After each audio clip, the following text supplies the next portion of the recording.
Hello guys, today we're going to be working on this KitchenAid refrigerator. This KitchenAid is made by Whirlpool and you can see the model number on the display.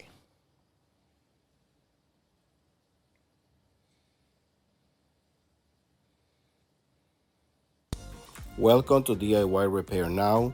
Read all the warnings, and during this video you will see one or more of these icons to help you do this repair safe. The complaint that we have with this refrigerator is that it's not cooling at all. Neither the freezer or the refrigerator is cooling. So we're going to end up checking in the back. We will remove the back cover and we're going to go ahead and disconnect the refrigerator to avoid electric shock. We also going to go ahead and touch the compressor and see if it's overheating. And in this case, it is overheating and it's not running.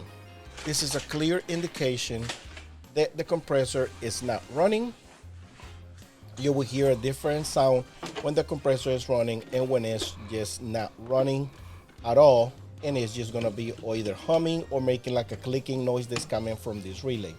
We're gonna go ahead and remove this clip that holds the relay in place and move it out of the way. And now we're just gonna wiggle the relay and run capacitor out. Now we're going to go ahead and press and release these terminals, sort of a harness, and we're going to go ahead and remove the run capacitor from the relay. Now it's ways to check the relay, but I find that it's not accurate and it always throws me off. So the only thing that I checked is the run capacitor. The run capacitor should be getting a reading of 12 UF, which is 12 microfarads. So we're going to go ahead and check this capacitor with our multimeter, and we're going to put it to read microfarads. As you see, we're getting a reading of 10.1, 10.2. So this capacitor seems to be good still. It's supposed to be reading 12, but it's always plus or minus 5. If you got a range of plus or minus 5 or what it should be reading, this capacitor should be still in a good working condition. Now this is the new relay that we ordered. This is a universal run capacitor from Subco. So this will work in many brands and many compressors, as long as it's 120 volts compressor. Now, as you see me in this footage, I'm cutting the red and white wire because I ordered a different run capacitor for this model and they sent me the wrong one. They supposed to send the one you see on the left and they end up sending the one you see on the right. Now, what I'm doing in this footage is go ahead and convert the one on the right to be like the one on the left. So I cut the white and red wires and I'm gonna go ahead and install some terminals to, like I said, make it to a way that I can use the run capacitor. The one on the right is used to when you don't have to use a run capacitor. Some of the refrigerators some of these relays does not bring a run capacitor in, and that's when you use this model, the ones you see on the right. You can find the right part link in the description of this video as well. And this is the diagram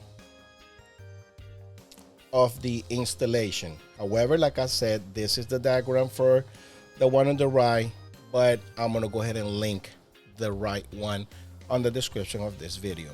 Once I put the terminals, I'm gonna go ahead and clip them in place. If you don't own none of these tools, just make sure you order the right one.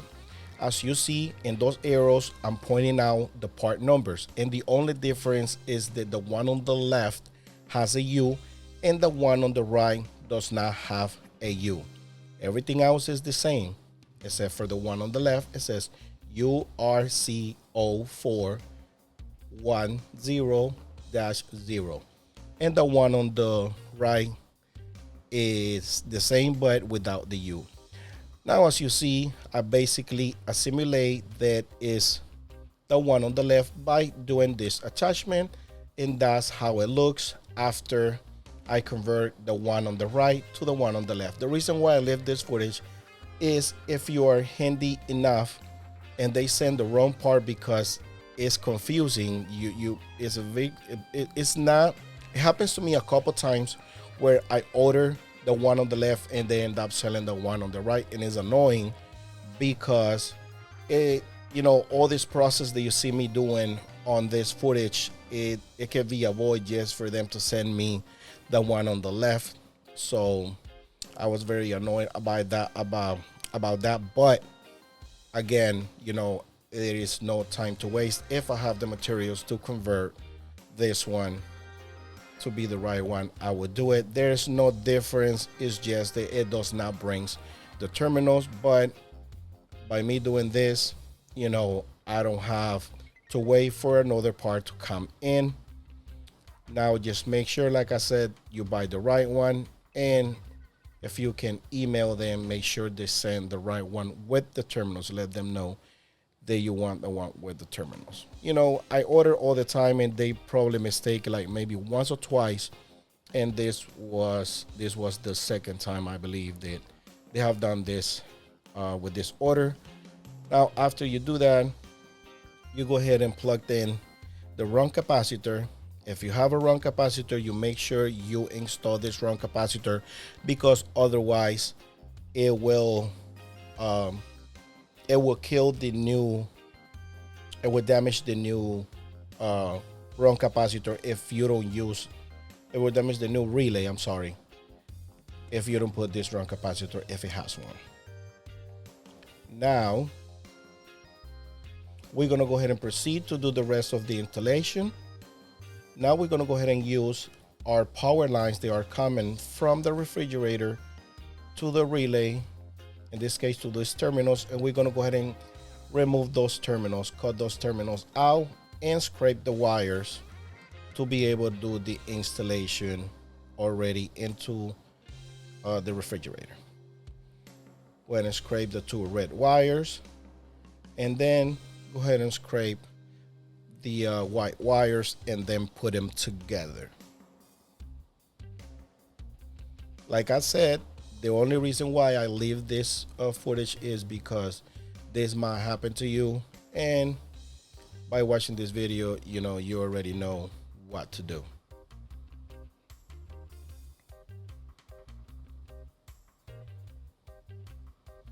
As you see, this is the two cables.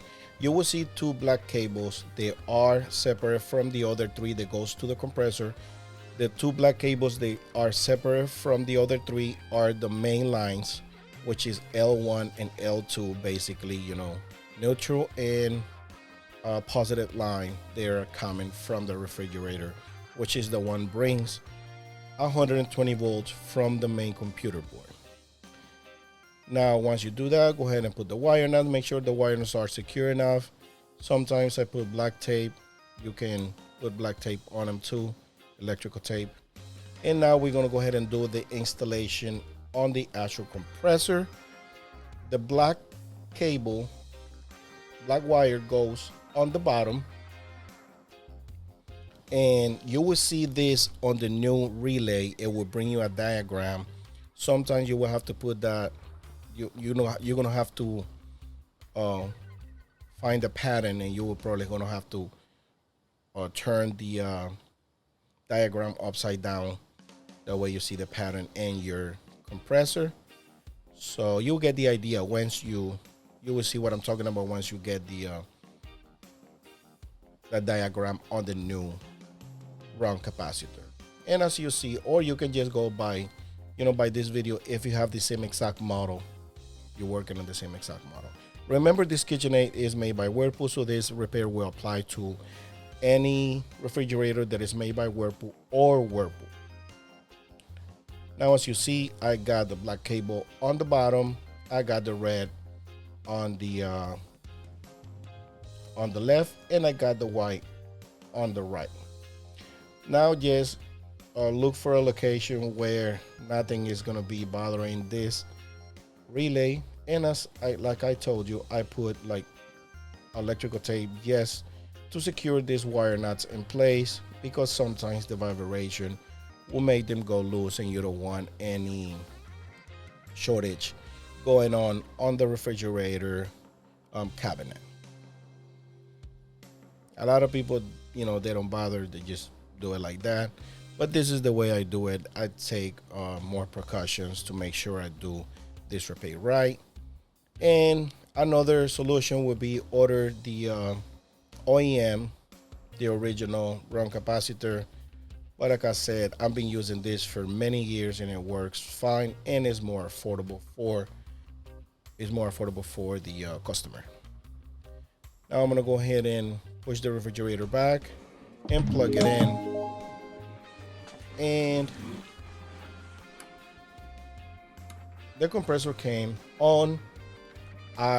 Sorry, I cannot leave the noise. I'm gonna try to put a little bit of noise, but the customer was having a conversation with one of her neighbors, and I don't want that in the video. And another thing is, doesn't sound right, but you can see here and my tester that is reading amperage, so that means the compressor is on and it's working the way it's supposed to. Just make sure it's not reading above 2 amperes, because if it reads above 2 amperes, that means it's running in high amperage, and that means the windings are going bad in the compressor. But if it's reading 1.0, 1.1, 1.2, even 1.5, I find out that is a good reading when the compressor is still good. If it's reading high amperage or it's not coming on with this new relay, just make sure the wiring is fine. And if your wiring is fine, that means the windings inside the compressor are not good.